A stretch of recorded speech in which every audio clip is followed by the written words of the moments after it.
Hey guys, before this video starts, I just wanted to quickly mention that we're going to be doing a Halloween live stream on October 31st, Halloween night, starting at around 8 o'clock p.m. Eastern Standard Time, where I, Alex, am going to be playing Friday the 13th, Costume Quest 2 in South Park. So make sure you join us on Podcast Now at youtube.com. We're going to be live streaming that night, just playing those 3 games, having some fun.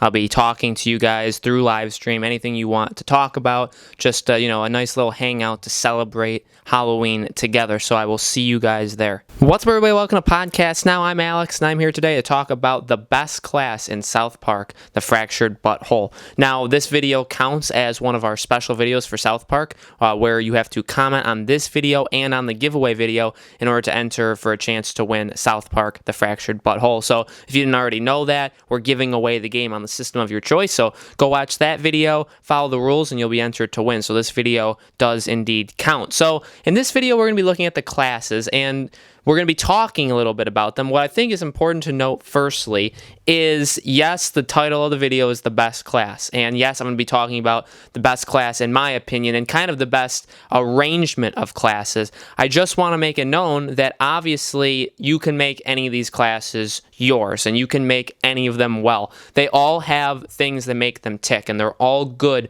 for their own reasons. I'm just going to kind of talk about the balance that I have found that I really like so far. So when you first start the game, you're going to be given 3 classes to start with, and you're going to get the ability to get a new class every so often, not that often because there's only 3 tiers. And when you get that class, you'll kind of go through a training exercise where you have to go through your backstory again in the way that the game puts it, and you'll be given the opportunity to use all the new powers, kind of just see what they do, and you'll be able to put them all together if you want. So you can either use the 3 powers given to you by the class, or you can swap different attacks or defenses or, abilities to support or whatever. You can swap them and kind of make your own loadout. So I'm really going to be talking about that. So the first 3 that you're given the choice of is Speedster, Brutalist, and Blaster. Now, they all have their own, they're all good for their different reasons.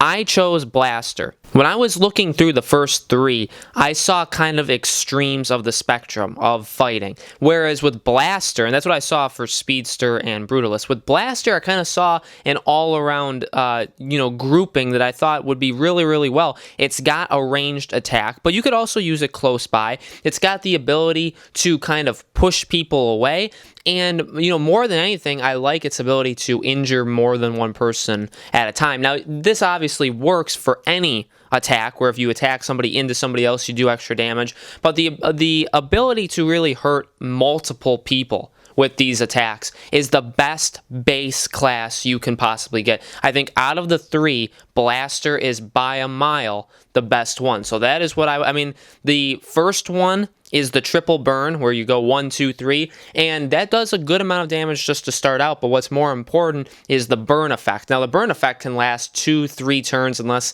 and if you ever were to get burned, you can have kind of like potions that can stop the burning, but the burning effects definitely do their damage later on, not to mention the just normal attack. They don't do that much, but for sure the burning after effect really injures them.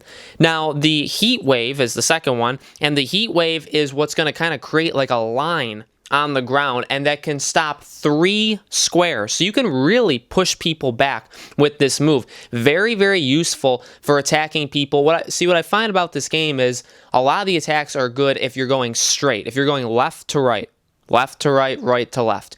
What the game doesn't do, and you can obviously use to your advantage, and we'll talk about this when I bring you my fighting guide probably on Wednesday, is there's not a lot of stuff used for up and down or diagonal.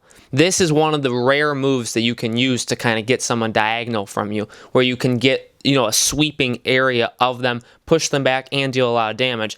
And there's the plasma beam, which is a long range right to left, left to right, that can injure up to 3 squares. So very versatile, very range heavy. And again, I like that because you don't have to get close. If you know you're going to do the plasma beam, you can get 2 squares away from them and still hit them because it's 3 squares. So you really can use this to your advantage, so you don't have to get close to them, so they have to maybe get close to you, and then you could always push them away even farther with the heat wave.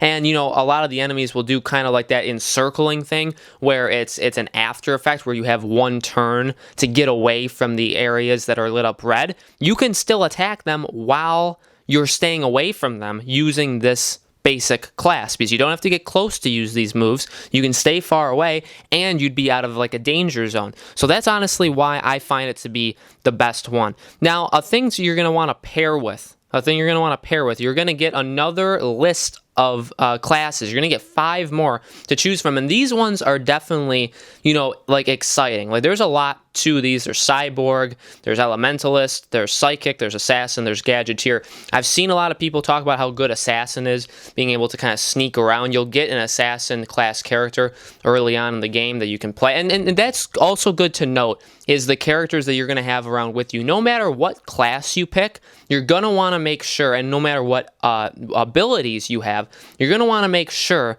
that the people around you can complement you. So if you're very attack heavy, you do want to have some support people. You do want to have some healing people. You need to keep that in mind. If you kind of want to be the all-in-one, like I always have one healing power with me. And in this case, I use the Elementalist. And that just works for me. I find that, it again does a lot of damage over time with the sand trap, with the ice prison. So it does a lot of like after effects. And again, you don't have to be super close to them. And I think that complements my style as a blaster. So I kind of kept the same way I want to play. And I do recommend that. You can find on some websites where it says like what class works best with what class. Some of these classes do work better with the blaster than others, because I just think they're better off in a ranged scenario than in a close-up scenario. And the Elementalist is honestly perfect for that. I mean, the sand trap, we've talked about that just now, damages 3 enemies. So again, it's a range kind of thing. It's a lot like the heat wave, which I really, really like. The ice prison does a lot of damage in the future, so that's very, very powerful. And then the hydro helper, which is a healing ability. With the special abilities, I do like the environmentalist special ability, because it not only does base damage, it doesn't do as much as the blaster's base damage, but what it does do is provides after effects again, so it inflicts shock and chill, which is going to damage them twice really as the rounds progress. So I really, really like that one. I do have that one as my special, but I have a mix. I don't just have all of the environmentalists, and I don't just have all of the blasters. So personally, those are my 2 favorite. Those are the 2 that I think you should mix the most out of. Like I said, the assassin class is very powerful. I saw a lot of people liking the gadgeteer class. That's a lot of abilities too that you can really play around with the entire battlefield with the gadgeteer class. So there are other good ones. I just find that the environmentalist mixed with the blaster is the best. I have seen some lists talk about the Plantmancer being the best class. I haven't exactly experimented too much with it. I think the reason that people put it pretty high is that it has the ability to revive a fallen comrade, and also like just heal. Its special ability is probably the most powerful special ability in the game, but I don't necessarily know if that's worth having as the best class. I think, again, you need to be aware of the kind of abilities you want to use, what your attacks are. If you're going to go top heavy, you're going to want to have people that can help support you.